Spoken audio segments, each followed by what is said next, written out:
வணக்கம். திருமண வீடுகள்ல நம்ம போகும்போது பார்த்திருக்கலாம், நிறைய சடங்குகள் சம்பிரதாயங்கள் நடக்கும். ஒரே ஒரு ஒற்றுமையான சம்பவம் என்னன்னா, அந்த தாலி கட்டுதல்.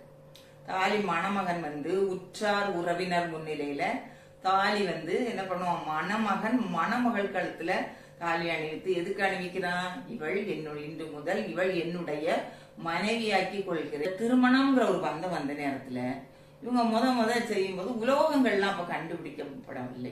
உலோகங்களை கண்டுபிடிக்கவும் இல்லை, உலோகங்களால எதுவும் அணிகலன்கள் செய்யவும் இல்லை.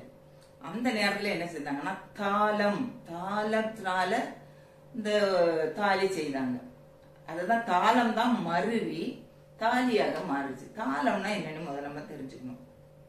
தாளம்னா பனைமரம், பனை ஓலையை எடுத்து அதை லேசா பதப்படுத்தி ஏடு எழுத்தாணி வச்சு ஏட்டுல எழுதுவாங்க. அதுக்கெல்லாம் பனை ஓலையை நல்லா பதப்படுத்தி தான் வச்சது. இன்னைக்கு கூட அழியாம இருக்கு.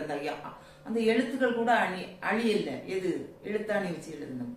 அதே மாதிரி என்ன பண்ணாங்கன்னா, கொஞ்சம் அது வேறு விதத்தில் பதப்படுத்தி அந்த ஓலையில மணமகள் பேரு மணமகன் பேர் எழுதி, அந்த அவங்களோட பெற்றோர்கள் பேரும் எழுதி, மன தேதியும் குறிப்பிட்டு அவங்க ஊர் பேரையும் எழுதி, அந்த ஓலையில கொஞ்சம் மஞ்சள் தடவி அதை அப்படி சுருட்டி அதை அந்த மஞ்சள் கயிறு வச்சு கட்டி, ஒரு மஞ்சள் கயிறுலயே கட்டி அதை தாலியாக அணியும் பழக்கம் இருந்தது பழங்காலத்தில்.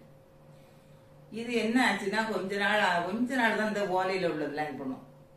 ஏன்னா அது போட்டிருக்கும் போது அது டெய்லி குளிக்கும் போது அல்ல தண்ணி படும் போது அது தண்ணி பட்டு நைந்து விடும்.